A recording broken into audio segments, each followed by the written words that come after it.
Hello YouTube and welcome back to my channel.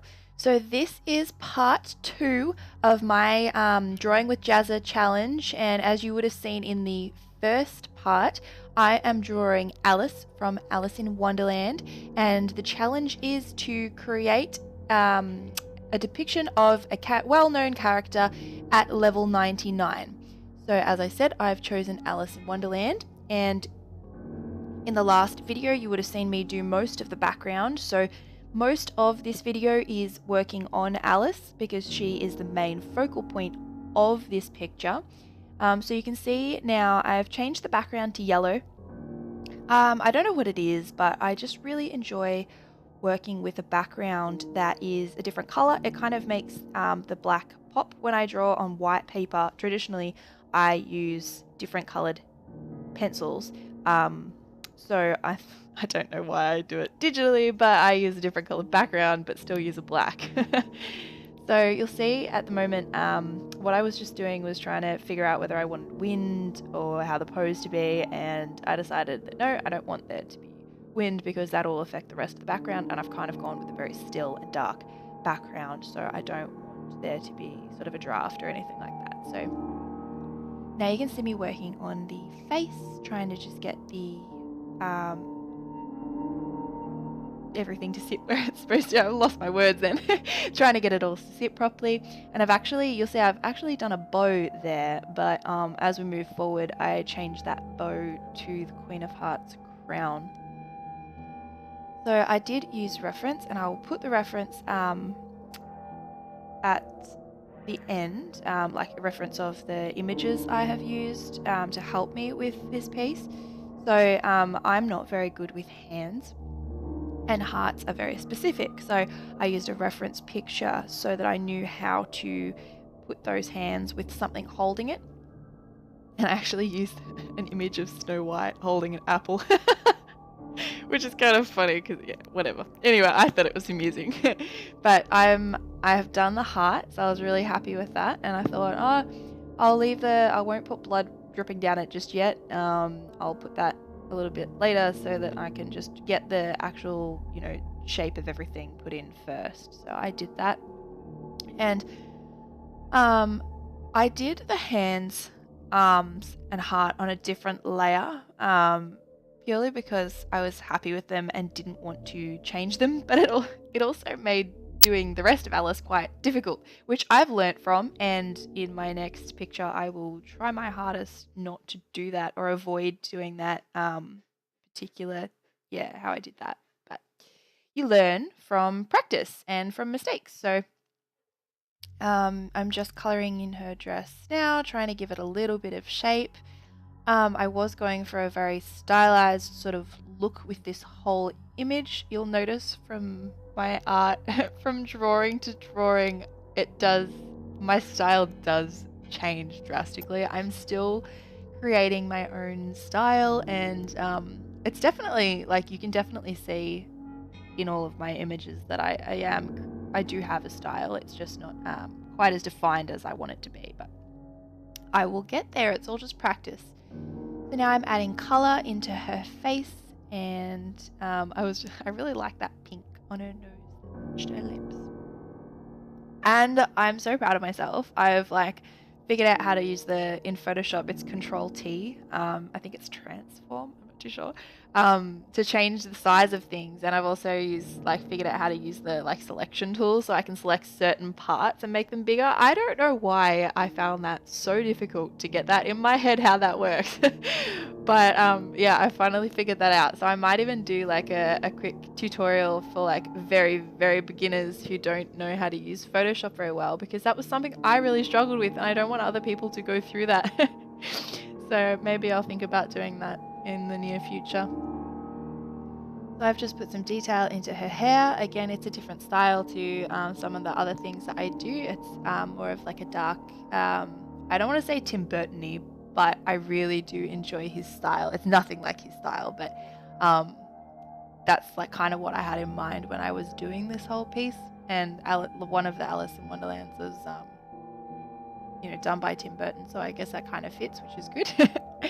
So this is the crown, which I I love this little crown. I don't know why. It in the end piece, it kind of looks a little like you've really got to look for it to see it. But you know, Alice has got the Queen's heart, so she may as well have the Queen's crown.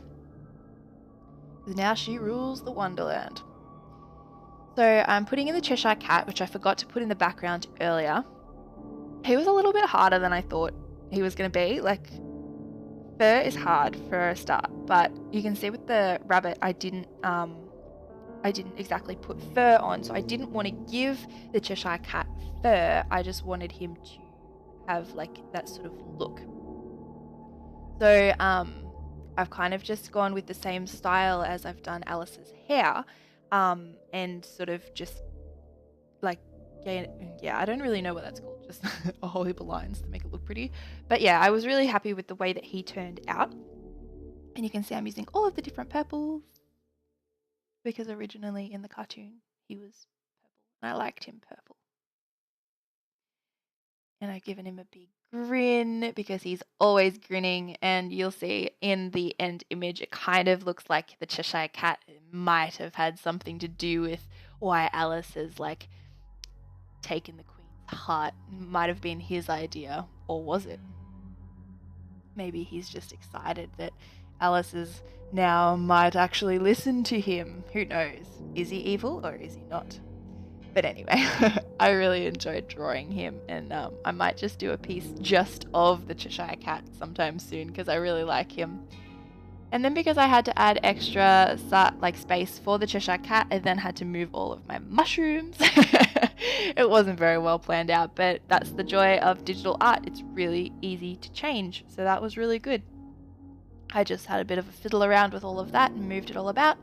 And then again with the layering, because I wanted that tail coming through the mushrooms, I just had to sort of change how the mushrooms were sitting a little bit because it was sort of in and out. I couldn't just, change which layer they were on.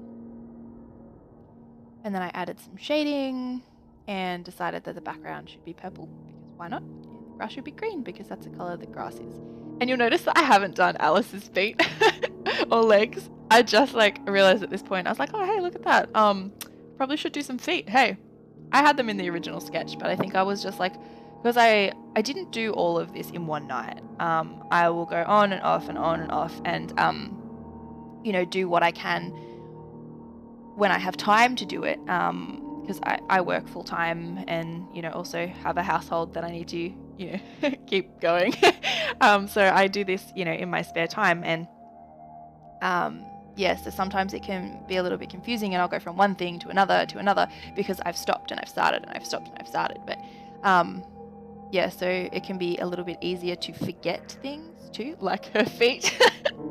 But I put them in there eventually, so that's good. And you can see now I'm doing my shading. You'll see from a whole heap of my old videos, I never used to shade, and if I did, I wasn't very good at it. And I know that I'm still not perfect, and it'll take me a very long time, I think, to get my shading down pat, but I am so happy with how well I've come, how far I've come so far with my shading, because it just brings so much more to the picture. It just makes it look so much better. And yeah, I'm pretty sure this is the second time that I shaded all of this, because the first time the dog turned my computer off. I was so upset. She knocked it, but that's okay. Good thing there's autosave. So now you can see I'm just trying to give the whole background a bit of depth, and I think I accomplished that really well. You would have heard me say earlier that the castle is kind of in the background, and I shouldn't have spent so much time on it because you can barely see it. But yeah, you can see that it's in the background, and it wouldn't be the same without it. Oh, there's my background. Look at that. That's me and my husband. So yeah, I'm just trying to get the card right because I really struggled with getting him out of the shadows because I wanted him sort of really in the shadows, and then his face was too much in the shadows, and then I was like, oh no, I didn't do the fur on the bunny.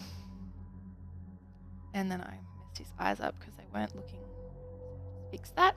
Just all of the final little touches. I know that in the past, not necessarily recently, but I used to be a little bit lazy with the finishing touches. And I'm so glad that I actually take the time to stand back and look at the piece and go back in and do whatever I've forgotten.